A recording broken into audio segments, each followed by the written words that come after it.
వృషభం వారికి చూసుకున్నట్లయితే ఈ ఏప్రిల్ 2వ తేదీ నుంచి మే 12వ తేదీ వరకు శనికుజుల కలయికతో పాటు మన రవి కూడా ఏప్రిల్ 14వ తేదీ వరకు కలిసి ఉంటాడు. అంటే ముందు ఒక 14 రోజుల పాటు 3 గ్రహాల కలయిక, దాని తర్వాత వ్యతిరేక ఫలితాలు ఇచ్చేటువంటి శనికుజుల యొక్క కలయిక.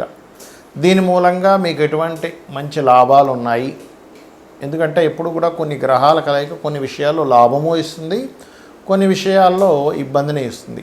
కాబట్టి ఏ విషయాల్లో మీకు బాగుంది, ఏ విషయాల్లో మీరు జాగ్రత్త పడాలి అనేటువంటి అంశాలు చెప్తుంది నేనైనప్పటికీ చెప్పిస్తుంది సాక్షాత్ లలితా అమ్మవారిగా భావిస్తూ ఆ లలితాంబిక అమ్మవారి యొక్క అనుగ్రహం మీకు పరిపూర్ణంగా కలగాలని మనస్ఫూర్తి కోరుకుంటూ, ఇక్కడ లాభస్థానంలో క్రూర గ్రహాల యొక్క కలయిక మంచిదే వృషభం వారికి. కాకపోతే ఎంతైనా అది ఘర్షణనిచ్చేటువంటి గ్రహాలు కాబట్టి మీకు ఏంటంటే ఇక్కడ గొడవ ఒక రకంగా లాభానికి దారితీస్తుంది. చూడండి, మనం ఒక్కోసారి కొంతమందితో కలిసి ఒక వ్యాపారం చేస్తాం, భాగస్వామిగా వ్యాపార భాగస్వాములు ఉంటారుగా. అలా వ్యాపారం చేసేటప్పుడు ఆ యొక్క వ్యాపారంలో అవతల వ్యక్తి మనల్ని ఏదో చీట్ చేస్తున్నాడు, మనల్ని ఏదో మోసగిస్తున్నాడు అని మనకి సందేహం కలిగినప్పుడు ఆ యొక్క వ్యాపార సంబంధించినటువంటి విషయంలో మనం గొడవ పెట్టుకుంటాం. ఏది మీరంతా దొంగ లెక్కలు చూపిస్తున్నారు, ఏదో ఒకటి తేల్చండి. ఒక రకంగా కొన్నిసార్లు గొడవ నష్టానికి దారితీస్తే ఈసారి మీకు ఇచ్చేటువంటి గొడవ లాభానికి దారితీస్తుంది. ఇది గుర్తుపెట్టుకోండి ప్రధానంగా. ఎందుకంటే లాభస్థానంలో ఉండేటువంటి గ్రహాల యొక్క సంబంధము ఆ యొక్క మంచి ఫలితాలను కూడా ఇస్తుంది. కాకపోతే ఇక్కడ ఈ యొక్క గ్రహాల యొక్క ప్రభావంతో మీ ధనస్థానంలో గురువు ఉంటున్నాడు కాబట్టి ఇది కొంచెం కొంతమంది చూడండి, వాళ్ళు ఫ్యామిలీ వాళ్ళ కుటుంబ సభ్యులందరూ కలిసి వ్యాపారంలో నిమగ్నమై ఉంటారు. ఎవరంటే మా కుటుంబ సభ్యులందరూ కలిసి చేసేటువంటి ఫ్యామిలీ బిజినెస్ అంటూ ఉంటారు దీన్ని. ఆ యొక్క కుటుంబ సభ్యులతో వ్యాపార మూలికంగా కొన్ని ఇబ్బందులు, కొన్ని ఘర్షణలు కూడా వస్తాయి. ఇది కూడా ప్రధానంగా చూసుకోవాలి. అయితే ఇక్కడ ఏదేమైనప్పటికీ కూడా కొంత కాంపిటీషన్గా తీసుకోవడం, అంటే ఎలాగైనా సరే నేను దీన్ని జయించాలి, ఎంత కష్టమైనా సరే నేను దీన్ని అధిగమించాలనేటువంటి చక్కటి శక్తిని కూడా ఇస్తుంది ఈ గ్రహ కలయిక చెప్పాలంటే. ఇక ప్రధానంగా మీరు చేయవలసినటువంటి దేవతారాధన ఏమిటి? విష్ణు సహస్రనామాల యొక్క శ్రవణము లేదా పఠనము, ఇవి చేయండి. ఇది కనుక చేస్తున్నట్లయితే బాగుంటుంది. దీని మూలంగా రైతులకు కానివ్వండి, అసలు జాతకమే లేదు, జాతకం లేని వారికి కానివ్వండి, దేశకాల పరిస్థితులు అంటే మైథుని జ్యోతిషం, ముండేన్ ఆస్ట్రాలజీ అంటాం. ముండేన్ ఆస్ట్రాలజీ పరంగా మనకి ప్రపంచవ్యాప్తంగా ఎటువంటి ఫలితాలు జరగనున్నాయి అనేటువంటి అంశం కనుక మనం చూసుకున్నట్లయితే ఇక్కడ ఎప్పుడు కూడా ఈ సంవత్సరానికి రాజు గురువు అయితే మనకి మంత్రి కుజుడయ్యాడు. గురువు అయినటువంటి రాజు మీనరాశిలో ఉండేటువంటి ఎనర్జీ, అంటే మనకి ఒక గ్రహం ఎప్పుడు కూడా మనకి పరాశర మహర్షి చెప్పినట్టుగా ఆత్మ సంబంధినో ఏచ ఏ నిజసధార్మిన దశాంతర్దశాశ్వేవ దిశంతి స్వదశాఫలం.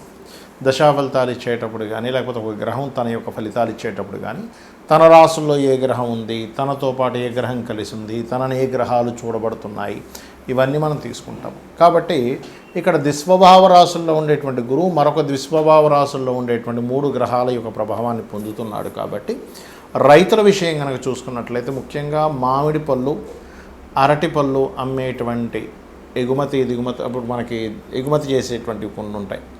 ఇటువంటివి ఈ పంటలు పండించేటువంటి రైతులు కాస్త ముందుగానే వర్షాలు పడబోతున్నాయి, అనవసరంగా పండు ఏదైనా మనకి దెబ్బతింటుంది. ఇప్పుడు ఏంటంటే వడగళ్ళ వానలు, విపరీతమైన వర్షాలు, లేకపోతే విపరీతమైన గాలులు, ఎండాకాలంలో విపరీతమైన వర్షాలు పడతాయి. చూడండి, గుర్తుపెట్టుకోండి.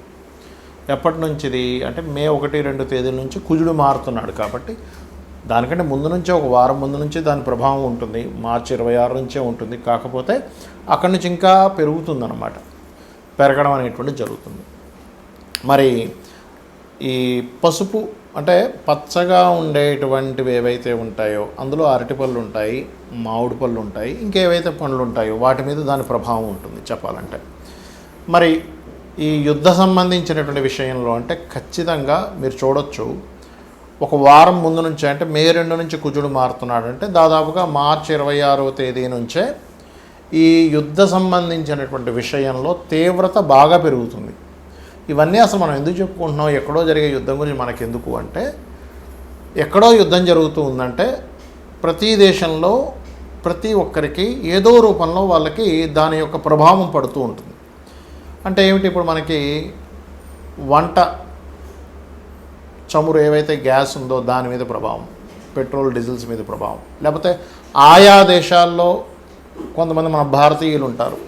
ఆ భారతీయులు అక్కడ ఉంటే ఒకవేళ కొంచెం సరిహద్దు ప్రాంతాల్లో ఉంటే కొంచెం లోపలిగా వెళ్ళి ఉండడం.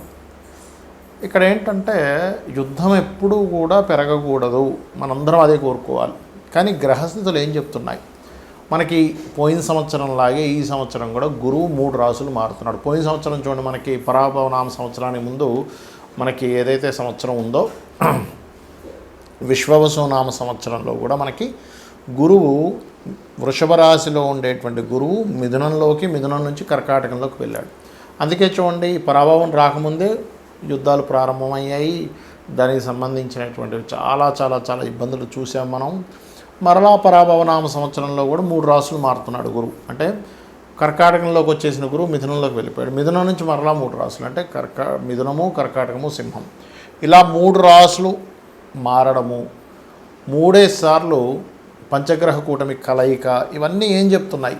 ఇజ్రాయెల్లో ఇప్పుడు ఉండేటువంటి విపరీతమైన కాకుల యొక్క దాడి, ఇవన్నీ ఏం చెప్తున్నాయంటే ఇస్లాం కంట్రీస్ ఏవైతే ఉంటాయో అక్కడ ఉండేటువంటి దేశాలకి చాలా చాలా చాలా యుద్ధము యొక్క సంబంధించినటువంటి విషయం చాలా తీవ్ర స్థాయికి వెళ్ళనుంది. కాబట్టి ఇక్కడ ఏంటి, సామాన్య ప్రజలు, అది అక్కడ ముస్లిమ్స్ అయినా ఎవరైనా కానీ ఇప్పుడు యుద్ధంలో పాల్గొనేటువంటి వాడికి మాత్రమే ఇబ్బంది ఉండేది ఒకప్పుడు. ఇప్పుడు అలా కాదు, సామాన్య ప్రజల మీద పడుతుంది. కాబట్టి సామాన్య ప్రజలు అక్కడ ఉండేటువంటి వారు వీలైనంత మటుకు కాస్త అక్కడ ఏదైనా బంకర్లు అవి ఉంటే వాటిల్లో కాస్త ఉండడము, ఇటువంటివన్నీ చేయాలి. ఎందుకంటే ఇక్కడ ఈ 3 గ్రహాల యొక్క కలయిక అనేకమైనటువంటి దేశాలను ఇన్వాల్వ్ అయ్యేలా చేస్తుంది. అంటే వారు కూడా మేము కూడా యుద్ధంలోకి వస్తామనేటువంటి ప్రభావాన్ని పెంచుతూ ఉంటుంది. కాబట్టి ఈ విషయంలో అతి ముఖ్యంగా జాగ్రత్తగా ఉండాలి. మరి దీనికి ఏమిటి? ఇప్పుడు ఇందాక నేను మీకు ఒకటి విషయం చెప్పాను, ఏమన్నా మరి జాతకం లేని వాళ్ళు ఏం చూసుకోవాలి? ఈ 3 గ్రహాలు సహజ 12వ స్థానంలో ఉన్నది కాబట్టి ఖర్చులు, మదుపు పెట్టేటువంటి విషయాలు, వివాహ జీవితం మీద, ఈ 3 మీద జాగ్రత్తగా ఉండాలి. మరి ఎప్పుడైతే ఈ రవి కలుస్తున్నాడో ఈ శనికుజ మధ్యని, కొలెస్ట్రాల్ ఫుడ్ ఎక్కువగా తీసుకోకూడదు, గుర్తుపెట్టుకోండి. ఎందుకంటే సన్ అనేటువంటి గ్రహం ఏదైతే ఉందో అది గుండెకి సంబంధించి కొలెస్ట్రాల్ ఎక్కువ తీసుకునేటువంటివి, జాగ్రత్త పడాలి. అదేవిధంగా రవి రాజులకి కారకుడు. రాజు అంటే ఇప్పుడు ఉండేటువంటి పరిభాషల్లో చూసుకున్నట్లయితే సీఎంలు, పిఎంలు, రాజకీయ నాయకులకి కూడా ఇది వర్తిస్తుంది. ప్రెసిడెంట్లు, రకరకాల దేశాల్లో ఇప్పుడు చైనా లాంటి దేశం ఉంది, లేకపోతే కొన్ని దేశాల్లో ఏంటంటే ఇంకా వాళ్ళ మళ్ళీ అందులో అక్కడ ఓట్లు వేయడం, జనాలు ఒకరిని గెలిపించడం, ఇట్లాంటివి ఏమి ఉండవు. కాబట్టి దేశ నాయకులకి చాలా పెద్ద ముప్పు. ఎందుకంటే నాయకుడికి రాజుకి కారకుడైనటువంటి రవి ఎప్పుడైతే శనికుజ గ్రహాలతో మీనరాశిలో కలిసి ఉన్నాడో ఇది దేశ నాయకులకి ముప్పునిస్తుంది. ఇంకోటి ఏంటి, ఈ గురువు అతిచారంలో సింహరాశి వైపు వెళ్ళిపోతాడు. కాబట్టి ఇక్కడ ఏంటి, 3 రాసులు, జలము, అగ్ని, వాయువు, ఈ 3టిని కలుషితం చేసేటువంటిది. ఇప్పుడు ఒక యుద్ధం వచ్చిందనుకోండి, వాయువు కలుషితం అవుతుంది. నావీ సంబంధంలో యుద్ధాలు వచ్చాయి, జలం కలుషితాలు అవుతాయి, జల సంబంధించినటువంటి ప్రళయాలు వస్తాయి, టోర్నడోలు, అదేవిధంగా అగ్ని సంబంధించినవి. అందుకని ఏంటంటే మీ యొక్క ఇష్టదైవం ఎవరైనా సరే, మీ ఇష్టదైవం ఎవరైతే ఉంటారో వారిని మనస్ఫూర్తిగా ఆ యొక్క పరమాత్మ మిమ్మల్ని ఎటువంటి ఇబ్బంది కలగనివ్వకుండా ఆయన పూర్తిగా కాపాడుతాడనేటువంటి విశ్వాసంతో మీరు మీ నిత్య దేవత ఆరాధన చేయండి. ఇందాక నేను చెప్పినటువంటి పరిహారాలు చేయండి. ఇక్కడ ప్రపంచం ఏ దేశాలు వాళ్ళ యొక్క ఈగోలతో వాళ్ళు అనుకునేటువంటి దీంతో గొడవలు పడుతున్నప్పటికీ సామాన్య ప్రజలకి ఏమీ కలగకూడదు అనేటువంటి సదుద్దేశంతో ఈ యొక్క విషయం చెప్తున్నాను నేను మీకు. శ్రీమాత్రే నమః.